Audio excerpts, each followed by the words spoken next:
Қант диабетінің белгілері белгілі уақытқа дейін білінбей, жасырын түрде өтеді. Сондықтан оны үндемей өлтіргіш деп атайды.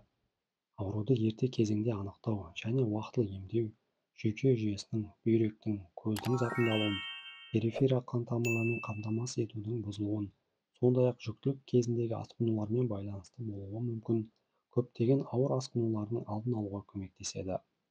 Қант диабетінің алдын алу үшін өмір салтын өзгерту керек. Ол үшін зиянды әдеттерден бас тартып, күнделікті дене жаттығумен айналысып, дұрыс тамақтануды жолға қойған дұрыс. Төменде сізді ескертуге болатын қант диабетінің негізгі 10 алғашқы белгілерін ұсынамыз.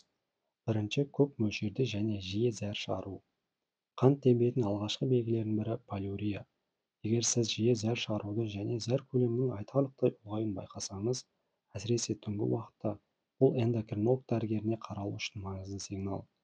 Глюкозаның сіңірілуінің баяулауына байланысты оның мөлшері қанда артады. Нәтижесінде бүйректің жұмысы артып, қандағы артық глюкозаны есепке шығаруға тырысады. Су ағзаға сіңірілудің орнына керісінше зәрмен сыртқа қарай шығарылады. Екінші, шөлдеу. Егер сіз үнемі су ішсеңіз де басылмайтын шөлдеу сезінсеңіз, дереу дәрігерге хабарласыңыз. Жиі зәр шығару денедегі сұйықтықтың айтарлықтай жоғалуына әкеледі.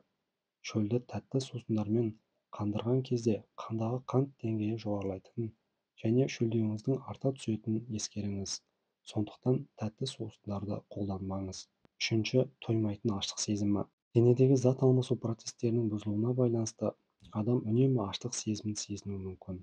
Өйткені жасушалар үшін энергия көзі болып табылатын глюкозаны сіңіруді тоқтатады.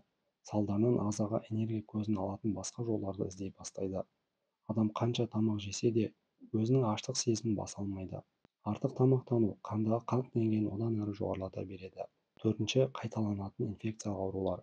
Қант деңгейі жоғары адам әртүрлі инфекцияларға ерекше сезімтал болатыны белгілі болды. Көбінесе бұл тері аурулары және несеп-жыныс жүйесінің аурулары болуы мүмкін. Егер сізде үнемі қайталанатын қабыну аурулары болатын болса, глюкозаға анализ тапсыру керек. Бесінші, жараның ұзақ жазылуы. Қандағы глюкозаның жоғары деңгейі қан тамырларының тарылуына және артерия қабырғаларының қалыңдауына әкеледі.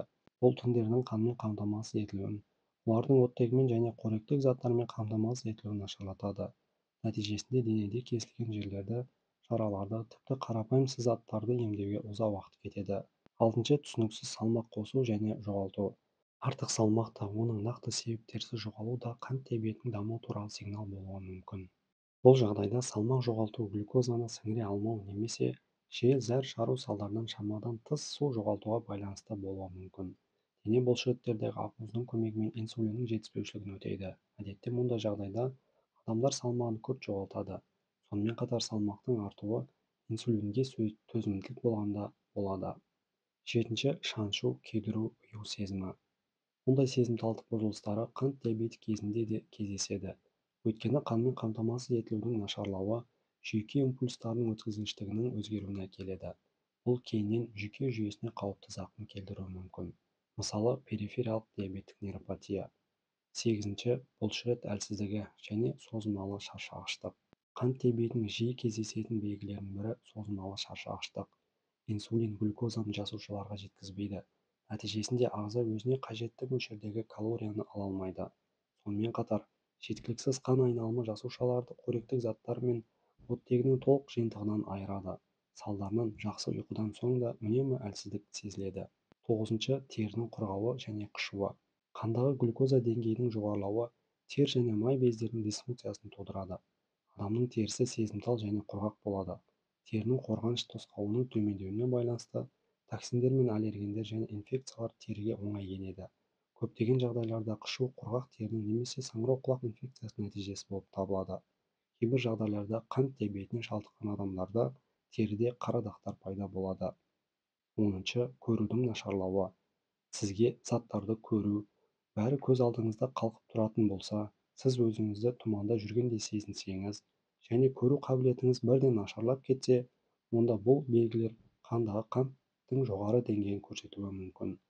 Егер мұндай белгілерді назардан тыс қалдырсаңыз, уақыт өте келе көз торында жаңа қан тамырлары пайда болады және катаракта, глаукома, ретинопатия сияқты ауыр асқыныстарға әкеледі.